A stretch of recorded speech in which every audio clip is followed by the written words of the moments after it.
یہ NRO2 جو ہے یہ آپ لوگ لے کے اپنے سارے کیسز کو ختم کر کے ملک کے اوپر آپ کو مسلط کیا گیا ہے جس کی بنا پہ معیشت تباہ ہو رہی ہے. میں سب سے پہلے تو یہ وضاحت کر دوں کہ یہ کیسز ختم نہیں ہو رہے, صرف یہ نیب کے دائرہ اختیار سے نکال دیے گئے ہیں.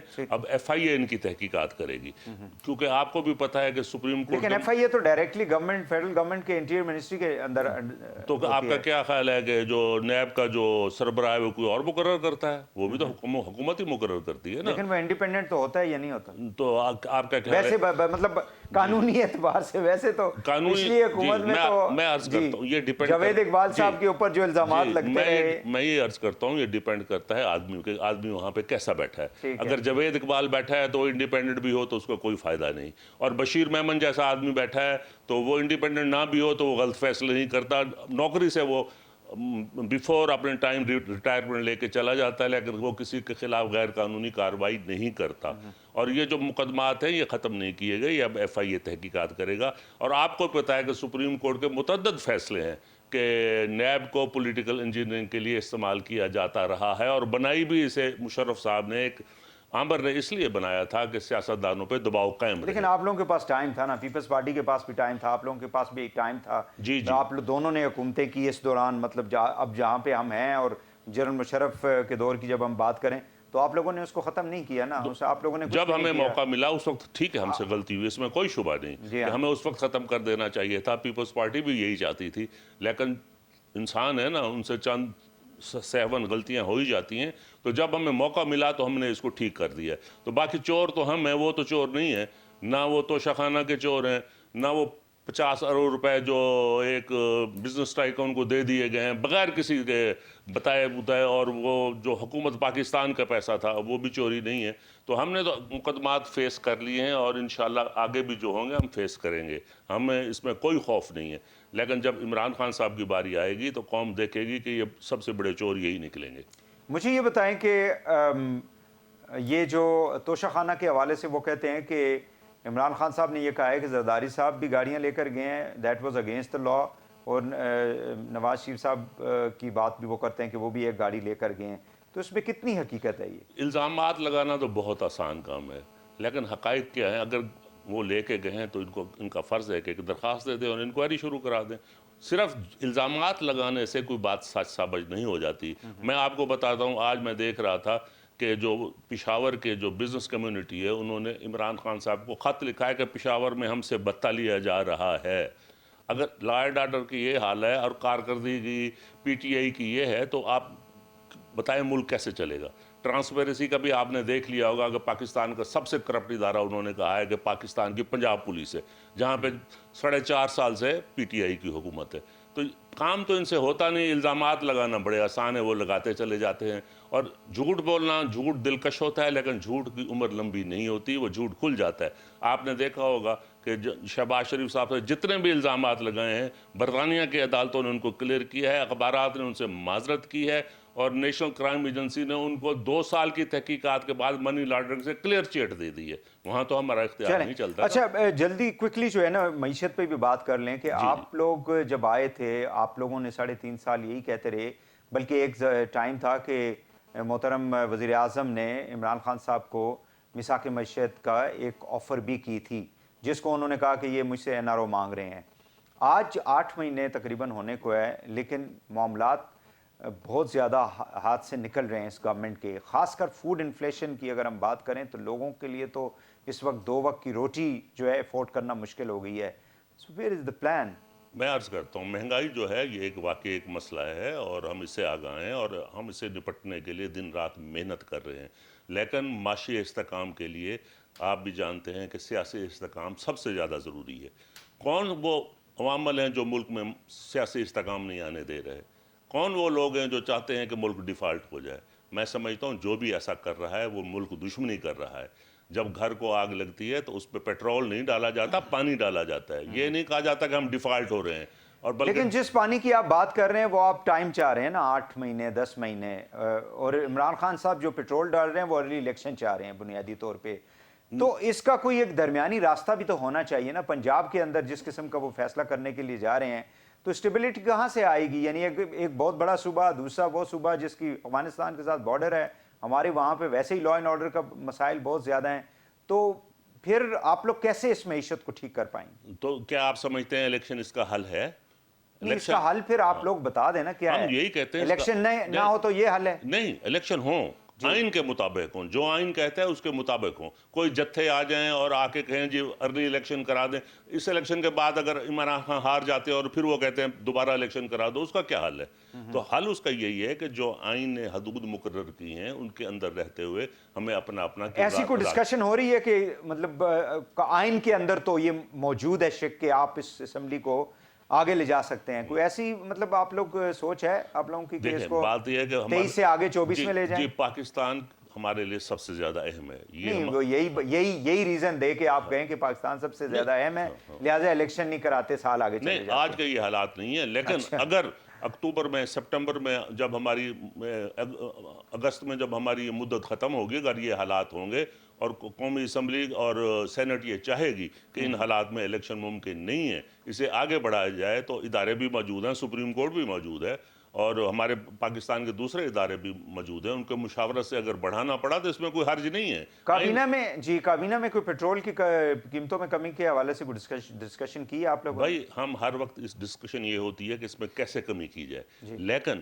جو بارودی سرنگیں عمران خان بچھا کے گئے ہیں، وہ چلے گئے ہیں نا سر، وہ تو چلے گئے نا 8 مہینے میں، ابھی تک کتنی سرنگیں آپ لوگوں نے کھول دی ہوں، بات مکمل کر لینے دیے، پھر آپ ضرور اعتراض کیجیے۔ جو معاہدے وہ IMF سے کر گئے ہیں پیٹرول کی قیمتوں کے بارے میں، اگر ہم ان کی پابندی نہیں کریں گے تو ظاہر ہے کہ IMF پل آؤٹ کر لے گا خود کو۔ لیکن 9th ریویو بھی تو وہ نہیں کر رہا نا، وہ نہیں، آپ نے دیکھو کل بھی انہوں نے کہا ہے کہ ہم کہا ہے، لیکن ابھی جنوری میں وہ انہوں نے کرنا ہے، اس کے بعد جو ہے، اور کچھ سجیشنز یہ بھی ہیں کہ دوبارہ IMF کے پاس جائیں، کچھ ان سے مزید لون جو ہے لینے کی بات کی جا رہی ہے، لون بھی اور ریلیف بھی مانگیں گے، اور انہوں نے خود کہا ہے کہ سیلاب کی حالات کی وجہ سے اہداف کو دوبارہ مقرر کرنا پڑے گا ہمیں، اور یہی ہماری کامیابی ہے کہ وہ مان رہے ہیں کہ سیلاب کے بعد جو اہداف انہوں نے مقرر کیے تھے وہ فلفل نہیں کیے جا سکتے، اس میں کمی کی جائے گی، اور یہی ہماری کامیابی ہوگی۔ ہم یہ چاہتے ہیں کہ ہم سیاست کو بے شک داؤ پہ لگا دیں، لیکن ریاست کو بچا لیں۔ خدا نہ خواستہ اگر ملک ڈیفالٹ ہو جاتے تو آپ بتائیں ہم کہاں کھڑے ہوں گے، پوری قوم کہاں کھڑی ہوگی؟ آپ آج دیکھیں سری لنکا صاحب تو کہہ رہے ہیں نہیں ہوگا، آپ بھی یہ سمجھتے ہیں کہ نہیں ہوگا؟ جی، میرا یقین ہے۔ مفتاح اسماعیل صاحب کی تو مختلف آراء ہے، دیکھیں ہر آدمی کی اپنی رائے ہے، مفتاح بھی وہ ڈرا رہے ہیں، یہ امید دے رہے ہیں، یعنی خوف اور امید کے درمیان قوم جو ہے وہ زندہ ہے، لیکن مہنگائی میں نہیں، انشاءاللہ امید پہ ہی زندہ رہے گی، اور مہنگائی بھی وقت کے ساتھ ساتھ انشاءاللہ کم ہوگی، مجھے یقین ہے۔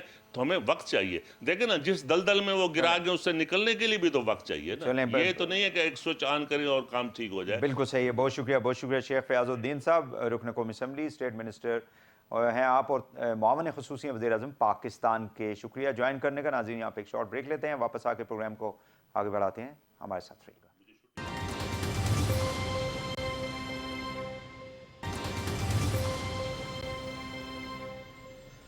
ویلکم بیک ناظرین، اس وقت ہمارے ساتھ موجود ہیں سید یاور عباس بخاری صاحب، مرکزی رہنما ہیں پاکستان تحریک انصاف کے۔ بہت شکریہ بخاری صاحب، آپ نے ہمیں ٹائم دیا۔ آج صدر مملکت جو ہیں عارف علوی صاحب لاہور میں، انہوں نے بڑی امپورٹنٹ ملاقاتیں کی ہیں، خصوصاً جو وزیر اعلیٰ پنجاب ہے ان کے ساتھ جو ملاقات ہوئی، کل مونس الائی صاحب کی عمران خان صاحب سے ملاقات ہوئی تھی۔ اس وقت جو صورتحال ہے، کیا اسمبلیاں جو ہے ان کو عمران خان صاحب کی خواہش کے مطابق جو ہے اعلان تو وہ کر دیں گے، انہوں نے 19 کا کہا ہے، تحلیل ہونے جا رہی ہے، یا ڈو یو تھنک کہ صدر مملکت صاحب جو ہیں وہ کوئی نیا آئیڈیا لے کے عمران خان صاحب کو کنونس کرنے کی یا باقی لوگوں کو کنونس کرنے کی کوشش کریں گے؟ بسم اللہ الرحمن الرحیم، اللہم صلی علی محمد وعلی محمد واجل فرجہم۔ نہیں، اسمبلیاں ڈیزولو کرنے جا رہے ہیں، وہ چند ایک وہ فائن ٹیوننگ موڈیلٹیز ہوتی ہیں جن کے اوپر کام ہو رہا تھا، اور انشاءاللہ تعالی یہ تو جو خان صاحب نے ایک بات کی ہے اس کے اوپر سارے ایم پی ایز نے ان کی تائید کی ہے، اور ہم لوگ تو یہ کہتے ہیں جس دن جو کل کرنا ہے وہ آج کر دیں، موڈیلٹیز کو ورک آؤٹ کر لیں تاکہ جس طریقے سے ہم چاہ رہے ہیں اسی طریقے سے ہو، تو انشاءاللہ تعالی آپ عنقریب یہ خان صاحب کا اعلان سنیں گے اور اسمبلیز ڈیزولو ہو جائیں گے۔ پرویز الہی صاحب جو ہیں وہ انہوں نے کچھ میڈیا سے جو گفتگو کی تھی پچھلے چند روز کے دوران، اس سے بظاہر لگتا یہ تھا کہ وہ چاہتے تھے کچھ مہینے آگے چلا جائے یہ پروسیس، اور ظاہر ہے کہ کچھ آخری سال ہے، اسمبلی کا ڈیولپمنٹ پروجیکٹس ہوتے ہیں، حلقوں کے اندر ایم پی ایز کے اپنے پروجیکٹس ہوتے ہیں، گورنمنٹ کی اپنی پریورٹی ہوتی ہے تاکہ الیکشن میں جانے سے پہلے فنڈز جو ہیں ان کو ایگزاسٹ کیا جائے ڈیولپمنٹ پروجیکٹس کے اوپر. سو ڈو یو تھنک کہ پرویز الہی صاحب جو ہیں وہ جو بات کر رہے ہیں بظاہر اسی پروسیس کو لے کے آگے چلیں گے اور اسمبلیاں جو ہیں وہ ختم ہو جائیں گی؟ دیکھیں، فیصلہ خان صاحب کا ہے. پرویز الہی صاحب نے ایک نہیں بہت دفعہ کہا ہے کہ خان صاحب اعلان کریں، میں 1 منٹ نہیں لگاؤں گا. یہ ڈسکشن ہوتی ہے اندر. دیکھیں، یہی تو خوبصورتی ہے مشاورت کی کہ جب آپ بیٹھتے ہیں آپس میں بات کرتے ہیں، ہر کسی کے اپنے آئیڈیاز ہوتے ہیں، ہر کسی کا اپنا پوائنٹ آف ویو ہوتا ہے، لیکن ڈفرنسز آف اوپینین کے باوجود جو ہم لوگ ایک پوائنٹ پہ اکٹھے ہیں کہ اسمبلی ڈیزالو کرنی ہے. یہ صرف موڈیلٹیز کا بھی چند دنوں کی بات ہے، ہفتے 1.5-2 ہفتے کی بات ہے. اچھا یاور صاحب، آپ ماشاءاللہ آپ ماشاءاللہ تقریباً اراؤنڈ 3 ڈیکیڈز جو ہے 3 دہائیوں سے سیاست کے اندر ہیں. مجھے یہ بتائیں کہ پرویز الہی صاحب کو ارلی الیکشن میں جانے سے ان کو یا ان کی پارٹی کو کیا بینیفٹ ہوگا؟ پی ٹی آئی کو تو ہوگا. دیکھیں، ان کا جو بینیفٹ ہے وہ پی ٹی آئی کے اتحادی ہے نا، تو جو بینیفٹ پی ٹی آئی کو ہوگا وہ کاف لیگ کو بھی ہوگا. اور ہمارے وہ اتحادی ہیں کہ جو اس وقت وہ بالکل ہمارے ساتھ کندھے سے کندھا ملا کے کھڑے ہوئے. تو ہمیں ایشو اس طرف سے کوئی بھی نہیں ہے. یہ بہت ساری باتیں میڈیا میں یا وہ لوگ یہ باتیں کرتے ہیں جو چاہتے ہیں کہ آپس میں کسی طریقے سے اس وقت تو وہ تو ایک سٹنگ وزیر اعلیٰ ہے نا. آنے والے دنوں میں کیا ہوتا ہے یہ تو ظاہر ہے کہ اللہ تعالیٰ ہی جانتے ہیں، کون الیکشن جیتے گا، کل کو کون کینڈیڈیٹ ہوگا، کیا ہوگا.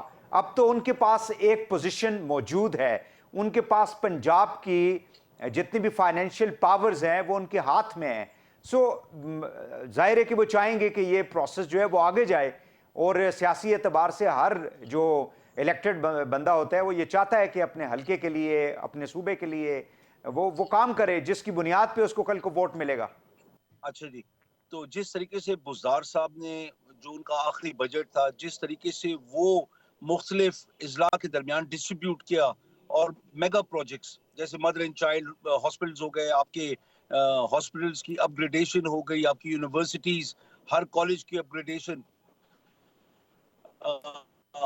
ہائی ویز کی اپ گریڈیشن، یہ وہ چیزیں ہیں جو بتاتی ہیں کہ حکومت کا غریب کو اس کی دہلیز پہ ہر قسم کی سہولت ملے پہ. صحت انصاف کارڈ جو ہے، صحت راشن کارڈ جو ہے، یہ وہ چیزیں ہیں کہ جو بتاتی ہیں کہ پہلی دفعہ پاکستان کی تاریخ میں غریب کو اتنے بڑے پیمانے پہ ٹیکس کا پیسہ واپس کیا گیا، اور عوام میں ایک کانفیڈنس بلڈ کیا گیا کہ جو ٹیکس آپ جمع کرائیں گے اس کا اچھا خاصا حصہ آپ کو واپس آئے گا، کچھ ترقیاتی کاموں میں اور کچھ ڈائریکٹلی بینیفٹ کرے گا جیسے صحت انصاف کارڈ ہے یا صحت راشن کارڈ ہے.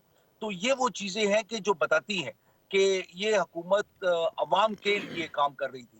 غلطیاں ہم سے بھی ہوتی ہیں، بخاری صاحب مجھے کام کریں گے تو غلطی کریں گے. چلیں، عمران خان صاحب کا آئیڈیا یہ ہے کہ جب ہم 2 اسمبلیوں سے باہر آ جائیں گے، نیشنل اسمبلی سے آلریڈی باہر ہیں، لیکن اب جا کے تصدیق بھی کر لیں گے اسپیکر صاحب کے سامنے فزیکلی کھڑے ہو کے، 70% لوگ جو ہیں یعنی جب الیکشن ہو جائیں گے کروانے کے لیے تیار ہو جائیں گے تو فیڈرل گورنمنٹ جو ہے وہ اناؤنس کر دے گی کہ جنرل الیکشن کے لیے ہم جا رہے ہیں. بٹ فیڈرل گورنمنٹ جو ہے وہ اس حوالے سے کوئی بھی کمٹمنٹ دینے کے لیے تیار نہیں ہے، اور صدر مملکت کو اس چیز کا ادراک ہے، اور یہی پیغام آئی تھنک کہ وہ عمران خان صاحب کو بھی دینا چاہتے ہیں کہ اگر الیکشن ہوئے تو پھر 2 صوبوں کے اندر ہوں گے. الیکشن کمیشن پہ آپ لوگوں کو اعتراض ہے، تو کل کو پھر اگر رزلٹ آپ کے خلاف آتا ہے تو آپ لوگ پھر کیا کریں گے؟ دیکھیے، اس کے اندر رزلٹ اگر خلاف آتا ہے تو ہر رزلٹ کو اس کے میرٹ پہ دیکھا جائے گا نا. ضروری نہیں ہے کہ اگر ہم کہیں ہارے ہیں تو وہاں پہ بےایمانی ہوئی ہو یا منوورنگ ہوئی ہو. 13 میں تو آپ لوگوں نے جو کچھ کیا تھا 5 سال، وہ تو then it would be difficult کہ آپ لوگ ایکسیپٹ کریں کسی قسم کا نتیجہ. لیکن 13 میں دیکھیں جو آخر میں 4 پہ اگری کیا کہ 4 سیٹیں کھولیں آپ اور اس کے اوپر ری کاؤنٹنگ کریں، تو ہم جیت گئے نا. وہ ہمارا موقف تو صحیح نکلا. ہمارا مقصد یہ ہے کہ بہت ہو گیا الیکشن کمیشن کی بےایمانیاں، اس کے اندر اسٹیبلشمنٹ جب انوالو ہو جاتی ہے، اس کے اندر بیوروکریسی جب انوالو ہو جاتی ہے تو آپ کی جمہوریت پھلتی نہیں ہے نہ پھولتی ہے. جمہوریت کو نقصان ہوتا ہے. آپ کے جو کینڈیڈیٹس ہیں، جو آپ کے MNAs MPAs آتے ہیں، وہ پھر کسی نہ کسی اور دروازے کی طرف جاتے ہیں بنسبت جمہوریت کی طرف جائیں. تو اگر جمہوریت نے پھلنا ہے پھولنا ہے تو پھر اداروں کی مداخلت بیچ میں نہیں ہونی چاہیے. آپ کی اسٹیبلشمنٹ نے کہہ دیا کہ ہم لوگ اے پولیٹیکل ہو گیا، ہم لوگ اس کے بعد مداخلت نہیں کریں گے. یہی بات الیکشن کمیشن کو بھی کرنی چاہیے. اور پھر صرف باتیں کرنا کافی نہیں ہے، باتوں کو جو آپ نے کی ہیں اس کا عملی جامہ پہنائیں اور اپنے عمل سے دکھائیں کہ آپ لوگ بیچ میں انوالو نہیں ہیں. چلیں ہر ایک کا ہر پولیٹیکل پارٹی اور ہر پولیٹیکل لیڈر کا جو ٹیسٹ سٹون ہوتا ہے کسی کو جانچنے کا، کسی کی پوزیشن کو ایویلیویٹ کرنے کا، وہ ڈیفرنٹ ہوتا ہے. حکومت میں ڈیفرنٹ ہوتا ہے، اپوزیشن میں جا کے وہ بالکل ہی مختلف ہو جاتا ہے. مجھے یہ بتائیں کہ توشہ خانہ کے حوالے سے کچھ خبریں مزید اب آج جیسے پی ایم ایل این کی مختلف لیڈرشپ جو ہے، ان کے وفاقی وزراء، باقی لوگ جو ہے وہ یہ کہتے رہے ہیں کہ 6 ارب سے زیادہ کے تمام طوائف یہ تحفے جو ہیں یا گفٹ جو ہیں ان کو دیے گئے تھے. تاہم کچھ کروڑ روپے دے کے خان صاحب نے وہ لے لیے، اور دوسری طرف وہ کہتے ہیں میں تو صادق اور امین ہوں. تو یہ جو ایک اس وقت ڈیبیٹ ہے یا بیانیہ ہے خان صاحب کے خلاف لے کے چلا جا رہا ہے ایٹ دا پولیٹیکل لیول، عدالتوں کے اندر تو چیزیں چل رہی ہیں. ڈو یو تھنک کہ خان صاحب کو کوئی نیالی کی طرف لے جانے کی کوشش کی جا رہی ہے؟ نہیں، کوشش تو وہ کر رہے ہیں، وہ تو انہیں ہر حربہ استعمال کر رہے ہیں. لیکن مجھے بتائیں کہ ہم لوگ تو فکر مند نظر، میں آپ کو فکر مند نظر آ رہا ہوں، میں تو ہنس رہا ہوں. توشہ خانہ از اے نان ایشو، اس کا کوئی ایشو نہیں ہے. توشہ خانہ میں کوئی اللیگل کام نہیں ہوا. جو قانون نے اجازت دی وہی ہوا کہ آپ کو جو تحفے ملتے ہیں آپ کچھ اس کا پرسنٹیج دے کے آپ وہ لے لیتے ہیں، خرید لیتے ہیں، اور وہ باقاعدہ ویریفائڈ ہوتا ہے تھرو وہ رجسٹرز پڑے ہوئے ہیں. وہ کہتے ہیں انڈر پرائسنگ کی گئی ہے، انڈر پرائسنگ کی گئی ہے، نہیں نہیں، انڈر ہمارے ٹائم پہ تو ایسٹیمیٹ کیا پرائسنگ گیا ہے زیادہ چیزوں کی کو. گئی ہے. دیکھیں جی دیکھیں یہ لوگ کرتے کیا ہیں کہ آج آپ نے 1990 میں آپ نے گھر لیا 10 لاکھ روپے کا، مثال کے طور پہ آج اس گھر کی ویلیو ہے 10 کروڑ روپیہ. ٹھیک ہے جی، آپ نے جب 10 لاکھ کا گھر لیا تھا اس ٹائم پہ اس کی ویلیو وہی تھی نا. وتھ ٹائم آپ جا کے ملٹیپل لوگوں سے باتیں کر کے اور اپنے مرضی کے ایویلیویشن سرٹیفکیٹس بنوا لیں تو اس کے اندر تو جس کی لاٹھی اس کی بھینس یہ لوگ کرتے رہیں گے. یہ فراڈ لوگوں کو بھی سامنے لے کے آتے ہیں. خان صاحب کا جو توشہ خانہ کا یہ جو ایشو یہ لوگ بنا رہے ہیں، اٹس اے نان ایشو. عدالت نے ان کو یہ سب جھوٹ ہے. عدالت نے ایک تو ٹرائل کورٹ نے ان کی یہ جو بھیجا ہے اس نے case, election commission of Pakistan نے اس کو ایک تو ایکسیپٹ کر لیا، دوسرا 9 تاریخ کو خان صاحب کو فزیکلی انہوں نے اپیئر ہونے کے لیے بھی ڈائریکشن دی ہے. ٹھیک ہے، اس میں کوئی حرج نہیں ہے. تو کورٹ اگر غیر جانبدار ہو اور حق کی بات کرے تو تب تو بالکل ٹھیک ہے. یہی تو سوال ہے بخاری صاحب، ہماری جوڈیشری یہی تو سوال ہے کہ جوڈیشری جی پلیز. ہماری جو جوڈیشری آتی ہے دنیا میں 138ویں نمبر پہ ہے. تو 138ویں پہ کیوں ہے؟ اس کو پہلے 5 میں کیوں نہیں ہونا چاہیے؟ ہم لوگ مسلمان ہیں جہاں پہ پاک نبی صلی اللہ علیہ وآلہ وسلم کا فرمان ہے کہ بدبخت ترین وہ انسان ہے جو عدل بیچے، چاہے کوئی بھی ہو، جس وجہ سے عدل بیچے وہ بدبخت ترین ہے. تو ابھی یہ عدلیہ کا کام ہے کہ وہ لوگ کیا نظر آنا چاہتے ہیں، کس قسم کا فیوچر کورس وہ لوگ چارٹ کرنا چاہ رہے ہیں کہ عوام جو ہے ان کے اندر اعتبار کرے یا نہ کرے. آپ یہ دیکھیں کہ ایک بندہ جو ایبسکونڈر ہے وہ آیا، اس کی پہلے ساری بیل ہو گئی، سب کچھ ہوا، لاہور میں لینڈ ہو کے وہ فضولیات بک رہے ہیں. اور اسی کے مقابلے میں اعظم سواتی ہے، ایک کیس میں 10 جگہ مختلف وہ کیسز بنا کے ایک 75 سال کے بندے کو ذلیل کرنے کی کوشش کر رہے ہیں. لیکن عوام ابھی بہت ہوشیار ہو چکی ہے، عوام بہت اویئر ہے. وہ عوام ان چیزوں کے اندر نہیں جاتی ہے. جی بخاری صاحب، آپ ماشاءاللہ اتنے سینئر پولیٹیشین ہیں، اور اعظم سواتی صاحب جو ہیں وہ بھی ماشاءاللہ کافی سینئر پولیٹیشین ہیں، ایک عرصے سے جو ہے وہ پولیٹکس کر رہے ہیں. اب آلموسٹ 2 ڈیکیڈز تو ان کو بھی ہو چکے ہیں.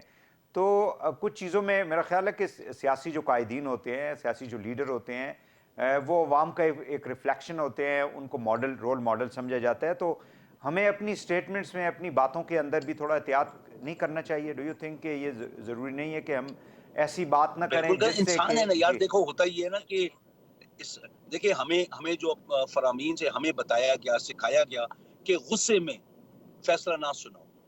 وہ غصہ جو ہوتا ہے نا جب ذات کے اوپر کوئی اٹیک کرتا ہے، جو اعظم سواتی کے ساتھ ہوا ہے، وہ میں دعا یہ کرتا ہوں اللہ پاک کسی شریف انسان کو وہ دن نہ دکھائے جن دنوں کے تھرو اعظم سواتی بیچارے گئے ہیں.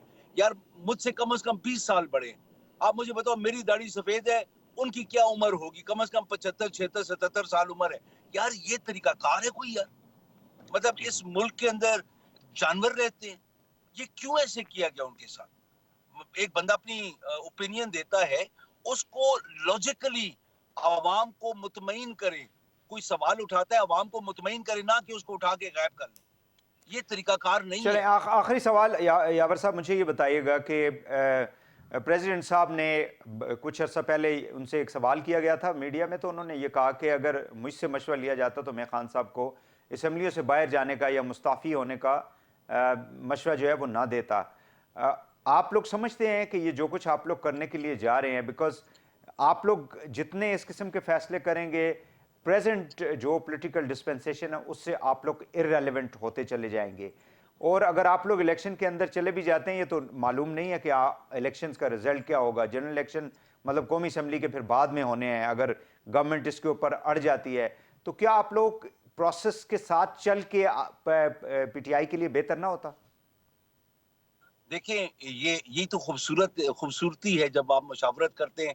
اور آپ دیکھیں پریزیڈنٹ صاحب ایک اپنی اوپینین بتا رہے ہیں، خان صاحب اپنی اوپینین دے رہے ہیں، پرویز الہی صاحب اپنی اوپینین دے رہے ہیں، بظاہر پارلیمنٹیرینز لگتا یہ ہے کہ خان صاحب جو ہیں وہ اپنی جو خواہش ہے یا مرضی ہے یا اپنی ایک سوچ ہے، وہ پوری پارٹی کے اوپر جو ہے اس کو مطلب he wants everybody to follow him, that's it. نہیں، یہ بات نہیں ہے. جو بات ہے کہ ہمارا سسٹم اتنا فرسودہ ہو چکا ہے، اتنا کرپٹ سسٹم ہے کہ جہاں پہ کام نہ کرنے کی تنخواہ لیتے ہیں اور کام کرنے کی رشوت لی جاتی ہے. تو یہ جب سسٹم آپ کا ہو جائے تو یہ تباہی کو اللہ کا قہر نازل ہوتا ہے ایسی قوموں کے اوپر جہاں پہ عدل ہی نہ ہو. ایسی کون سی گارنٹی ہے، ایسی کون سی گارنٹی ہے جو بات آپ کر رہے ہیں کہ الیکشن ہو جائیں گے، آپ لوگ مثال کے طور پہ پھر بھی آ جائیں گے تو وہ سارے کا سارا سب کچھ جو ہے وہ تبدیل ہو جائے گا؟ بظاہر لگتا تو نہیں ہے ایسے. آپ کو کوشش کرنی پڑے گی، جی کوشش جاری رکھنی پڑے گی. یہ چھوٹی چھوٹی ہاریں جو ہے نا، یہ بڑی جنگ جیتنی ہے آپ نے. چھوٹی چھوٹی ہاروں سے اگر ڈر گئے تو پھر تو آپ میدان میں اتر ہی نہیں سکتے. آپ نے میدان میں اترنا ہے اللہ پاک کو راضی کرنے کے لیے، مخلوق خدا کی خدمت کرنے کے لیے. آپ اس کے لیے انصاف کا سسٹم بہتر کریں، آپ گورننس کا سسٹم بہتر کریں. ہر چیز جب آپ بہتر کرنا شروع کر دیں گے تو انشاءاللہ تعالیٰ یہ اس قوم کے اندر صلاحیت ہے. اللہ پاک نے اتنا نوازا ہے کہ یہ ایک سپر پاور بن سکتی ہے. چلیں بہت دنیا کی 5-7 بڑی معیشتوں میں سے ایک معیشت بن سکتی ہے. بہت شکریہ سید یاور عباس بخاری صاحب، پی ٹی آئی کے مرکزی رہنما. ناظرین ہمارے ساتھ گفتگو کر رہے تھے. یہاں پہ ایک شارٹ بریک لیں گے، واپس آ کے پروگرام کو آگے بڑھاتے ہیں. ہمارے ساتھ رہیے گا.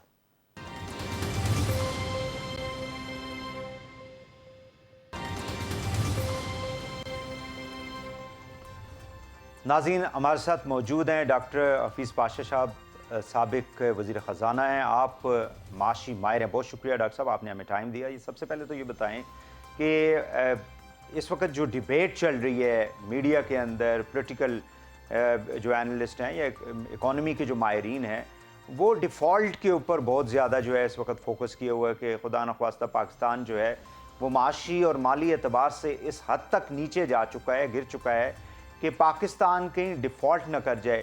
تو کائنڈلی اس وقت جو ہماری فائنینشیل سچویشن ہے، کیپنگ ان مائنڈ جو ڈالرز ہمارے پاس موجود ہیں، اس کے تناظر میں کیا پاکستان جو ہے وہ ڈیفالٹ کا کوئی خطرہ تو نہیں ہے پاکستان کو؟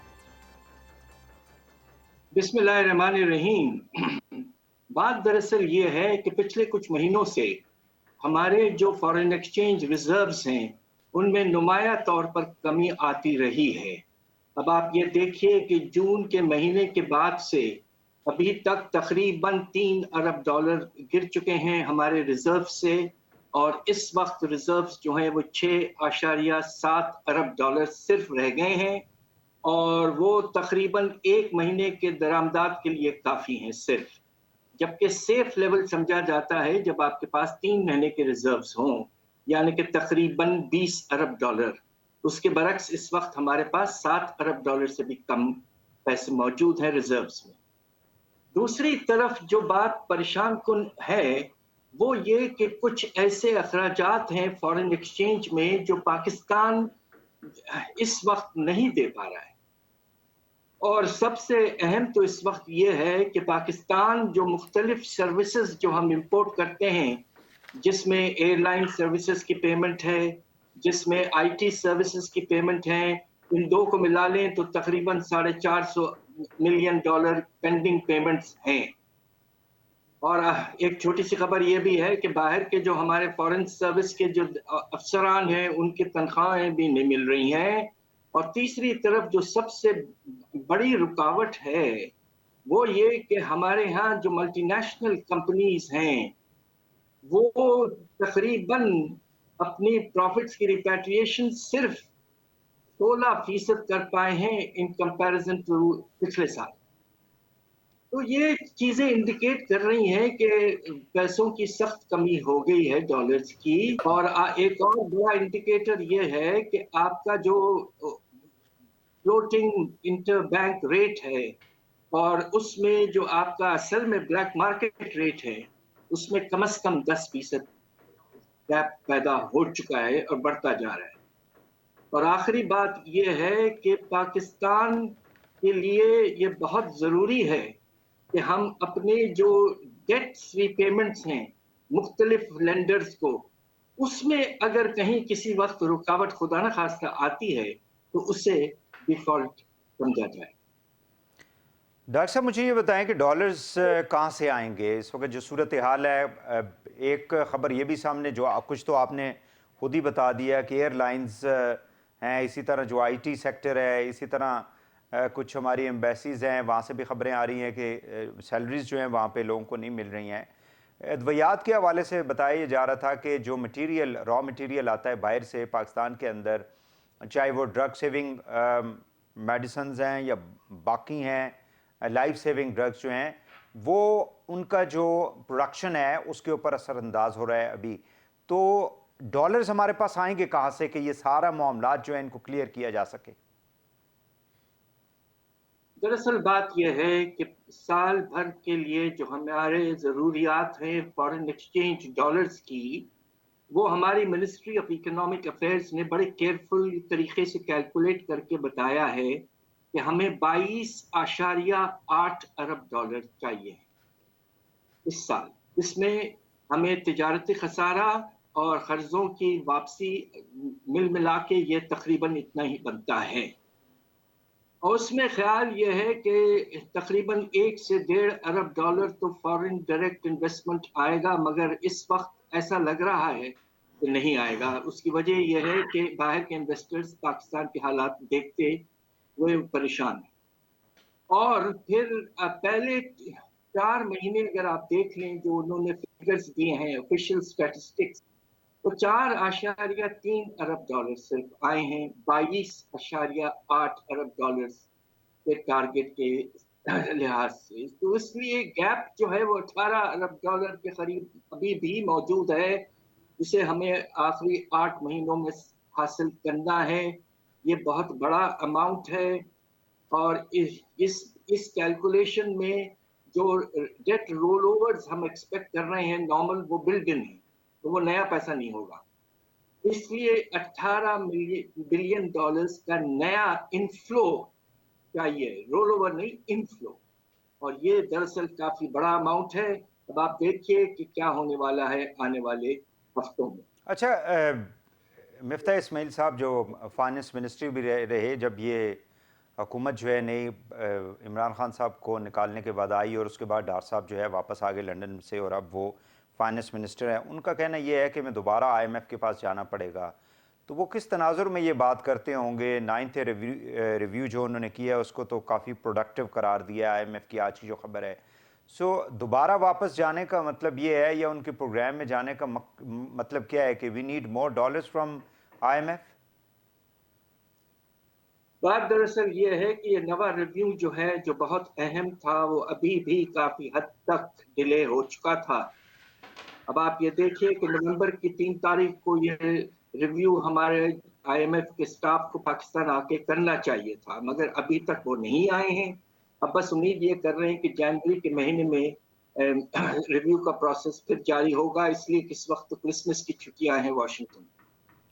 اب سوال یہ پیدا ہوتا ہے کہ کیا ہم کامیابی سے یہ نوا ریویو کمپلیٹ کر لیں گے؟ اس پہ بہت سوالات پیدا ہو رہے ہیں. آج تو شاید IMF نے یہ کہا ہے کہ پاکستان کو اپنے ایکسچینج ریٹ پالیسی کو تبدیل کرنا بہت ضروری ہے. یعنی کہ ان کا اشارہ اس بات پہ ہے کہ یہ جو گیپ پیدا ہو گیا ہے آفیشیل انٹر بینک ریٹ میں اور بلیک مارکیٹ ریٹ میں، یہ حد سے زیادہ بڑھ چکا ہے. دوسرا ان کا شاید اشارہ اس بات پہ بھی ہے کہ فزیکل کنٹرولز جو ہم ایکسرسائز کر رہے ہیں LCs پر تاکہ ہمارے درآمدات کم ہوں، تقریباً ہم نے $5 ارب کے برآمدات کم کر دیے ہیں پچھلے 5 مہینے میں. تو اس طریقے سے تو وہ اس پہ بھی وہ کا بڑا آبجیکشن ہے. تو دیکھیے آنے والے ریویو پروسیس میں کیا ہوتا ہے. ہمارے جو پچھلے فائنانس منسٹر صاحب نے جنہوں نے بڑی محنت کر کے IMF پروگرام کو واپس لے آئے تھے، جبکہ پچھلی حکومت میں کافی حد تک پروگرام سے ہٹ گئے تھے، انہوں نے یہ ایک بات مناسب کہی ہے کہ پاکستان کے فائنینشیل حالات کو دیکھتے ہوئے ہمیں افسوس سے یہ کہنا پڑتا ہے کہ پاکستان کو IMF پروگرام کی چھتری کی بڑی سخت ضرورت رہے گی. اس لیے نوا ریویو کمپلیٹ کرنا، 10 ریویو، 11 ریویو جون تک اگلے سال یہ سب کمپلیٹ ہوں تاکہ کچھ فائنینشیل ہماری جو انڈرسٹینڈنگ ہے انٹرنیشنلی وہ قائم رہے اور باہر سے زیادہ پیسہ آنے کا سلسلہ جاری رہے. IMF جو ہے سیلاب کی وجہ سے جو ہم ان کے ساتھ یہ ایشو اٹھا رہے تھے کہ جو کمٹمنٹس ہم نے کی تھی، یعنی مفتاح اسماعیل صاحب نے جو کمٹمنٹس کر کے آئے تھے، چونکہ پاکستان کے اندر ایک تاریخی سیلاب آیا جس کی وجہ سے کافی زیادہ ہماری معیشت جو ہے، ایک تخمینہ جو ہے اسٹیمیٹڈ ہی ہے $30 بلین کی جو بات کی جا رہی ہے. ڈو یو تھنک کہ IMF ہمیں اس میں کوئی ریلیف دینے کے لیے تیار ہوگا کسی بھی اعتبار سے؟ میرا خیال یہ ہے کہ IMF تھوڑا سا جسے کہتے ہیں نا ہیومن فیس دکھانے کی ضرور کوشش کرے گا، اور اس لیے کہ MD کی جب پرائم منسٹر سے ملاقات ہوئی تھی تو انہوں نے اس بات کا اشارہ دیا تھا IMF کے MD نے. میرا خیال یہ ہے کہ جو خرچے ہم ریلیف اور ریہیبلیٹیشن پر ہماری فیڈرل حکومت اور جو پروونشل حکومتیں ہیں وہ اس سال جون تک کریں گے، ایسٹیمیٹڈ جو بھی ہے وہ، میرا خیال یہ کہ IMF اس پرچوں کو ایکسپٹ کر لے گا اور ہمارا جو بجٹ کا خسارہ ہے اس کو اتنا ہی بڑھانے پہ راضی ہو جائے. ڈاکٹر صاحب، جو فوڈ انفلیشن ہے دن بدن ہم دیکھ رہے ہیں کہ کھانے پینے کی اشیاء میں بتدریج اضافہ ہوتا چلا جا رہا ہے. پہلے یہ ہوتا تھا کہ چلیں کچھ مہینے گزر گئے، 6 مہینے سال کے بعد معلوم ہوتا تھا کہ آٹے کی قیمت ہے، دودھ کی قیمت ہے، انڈوں کی قیمت ہے، باقی جو سبزیاں ہیں، پھل ہیں، دالیں ہیں، ان کی قیمتوں میں کچھ اضافہ ہو جاتا تھا تھوڑا بہت. اب تو یعنی ہر آنے والا دن جو ہوتا ہے جب آپ جاتے ہیں مارکیٹ کے اندر تو آپ کو ایک نیا ریٹ جو ہے وہ دکھائی دیتا ہے. تو یہ جو اس وقت انفلیشن ہے اور یہ خاص کر جو فوڈ انفلیشن ہے، اس کو کیا یہ جو پریشر ہے اکانومی کے اوپر اس کی بنیاد ہے، یا اس کے اندر کچھ گورننس کا ایشو بھی ہے، یعنی گورننس بہتر نہ ہونے کی وجہ سے بھی یہ سارا کچھ ہو رہا ہے؟ بات دراصل یہ ہے کہ جو پاکستان کی تاریخ کا سب سے برا سیلاب اس سال آیا ہے، اس نے بہت سے جو سبزیاں ہیں، پھل ہیں اور دودھ وغیرہ، ان میں شارٹیجز پیدا کر دیے، پروڈکشن کم ہو گئی، اور اس کے نتیجے میں حیرت انگیز اضافہ، بالکل آپ ٹھیک کہہ رہے ہیں، کھانے پینے کی اشیاء میں ہو رہا ہے. اب آپ یہ دیکھیے کہ پہلے 5 مہینے میں 35% اضافہ ہوا ہے کھانے پینے کی اشیاء. یہ تاریخ کا سب سے بلند اضافہ ہے، اور خطرہ یہ ہے کہ اگر ہم باہر سے اپنے جو شارٹیجز کو پورا کرنے کے لیے درآمدات نہیں کر پائیں گے، اس لیے کہ پیسوں کی کمی ہے، ڈالرز کی کمی ہے، تو یہ سلسلہ جاری رہے گا اور ہوتا یہ کہ جب افراط زر بڑھنے لگتا ہے تو اس کا ایک سلسلہ چل پڑتا ہے جسے کہتے ہیں ایکسپیکٹیشنز. تو خدا نخواستہ یہ ہو سکتا ہے کہ یہ 35% سے بھی زیادہ چلے جائے. اس لیے کسی نہ کسی طریقے سے جو بیسک ریکوائرمنٹس ہیں آپ کے دالوں کے، سبزیوں کے وغیرہ جو باہر سے آپ منگواتے تھے، ان کو پرائرٹی سی بیسس پر منگوائیں. اور اگر کوئی کنٹینرز پینڈنگ پڑے ہوئے ہیں آپ کے کراچی پورٹ پہ تو ان کو فوراً ریلیز کرائیں تاکہ کسی نہ کسی طریقے سے سپلائی پوزیشن بہتر ہو اور جو افراط زر کی رفتار ہے وہ کچھ سنبھل پائے کھانے پینے کی چیزوں. بہت شکریہ ڈاکٹر حفیظ پاشا صاحب، سابق وزیر خزانہ. ناظرین ہمارے ساتھ تھے. اس وقت ملک کی جو معاشی اور مالی جو صورتحال ہے اس کے اوپر سیر حاصل جو ان کا اوپینین ہے، تجزیہ ہے، وہ دے رہے تھے. یہاں پہ پروگرام کا وقت ختم ہوا چاہتا ہے. وحید حسین کو پروگرام سے اجازت دیجیے. اللہ حافظ.